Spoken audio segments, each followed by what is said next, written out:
Hello and welcome back to Great Ideas. Today I'm talking about Common Sense by Thomas Paine. This publication contains two pamphlets. The titular one, Common Sense, which is the one I'll be talking about, was published originally in 1776. And then there's another pamphlet called Agrarian Justice, which was published 19 years later. And it's basically about taxing land to build a public pension system. So this was published during the American Revolution, but when it was really on the cusp of the Revolutionary War. And because it just articulated the reason of what everybody was thinking, it really spurred on the war effort. This immediately rubbed me up the wrong way, because in the preface, whatever, the last line is, "He is unconnected with any party and under no sort of influence, public or private, but the influence of reason and principle." And I was like, great, that's so unbiased and awesome.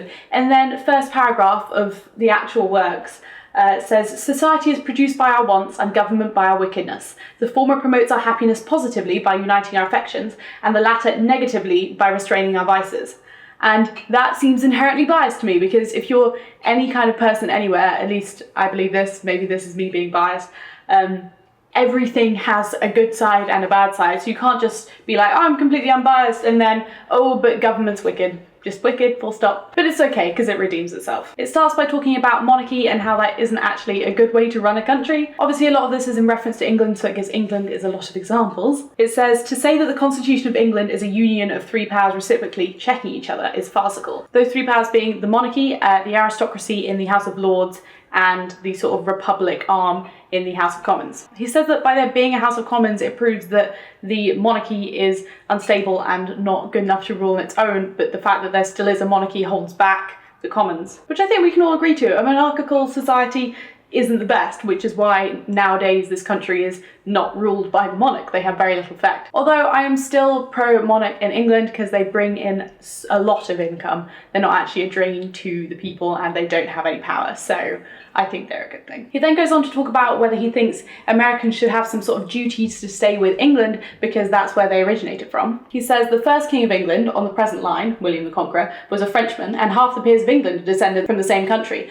Wherefore, by the same method of reasoning, England ought to be governed by France. Which is true, but I think it's much more complicated than that to draw a line between origin and current place. That's like me emigrating to Spain and being like, I'm Spanish after a year even though I'm clearly English. Most of the settlers had only come over recently. In fact, Paine had only been there for like 2 years. So I don't think it's right for him to completely abandon his original national identity for this new sect. I also think he completely ignores the fact that it's the infrastructure of Britain that allows anybody the means to go and colonise another place. I'm not sure the right respect of origin is being put on there. It's kind of like how in this country you can have your degree funded by the NHS if you're going to go and be a doctor in the NHS. The idea is that they put faith in you to go and spend that time and money wisely by learning, and then we'll pay it back by working in the hospital. I think it's for like a minimum of 5 years. Obviously, I'm not a political historian, but what I get from this book is that they're sort of jumping the gun a bit on that payback time. He gives some very valid reasons for why he thinks America should be independent, like how it would be beneficial for the whole of Europe for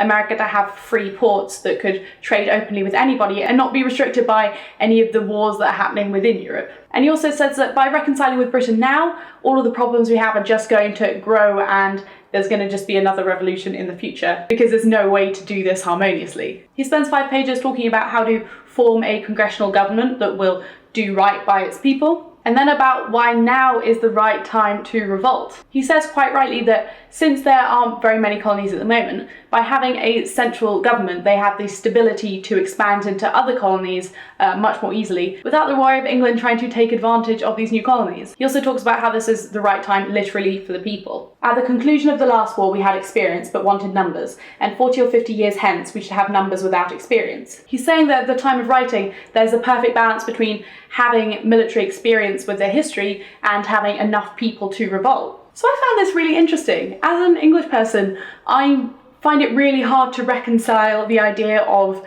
America revolting as being a good thing, because it feels like it's against, my nation. I feel like I have some latent claim over Americans. When actually, with the ideas set forth in this, it makes perfect sense that they should want freedom and have their own central government and be free to trade. All of his points about becoming independent compared to just trying to come to an agreement with England, I'm not so sure about, but obviously that's complicated and political, and both sides want things that the others aren't willing to give over. So maybe revolution was the right thing for them to do. Well done, America. You have a government and now you have everything. If you are interested in political history or the origins of America, this is an interesting one to read. So yeah, this has been Common Sense by Thomas Paine. Next week we will be talking about A Vindication of the Rights of Women by Mary Wollstonecraft. I hope you liked this video and I will see you soon. Bye.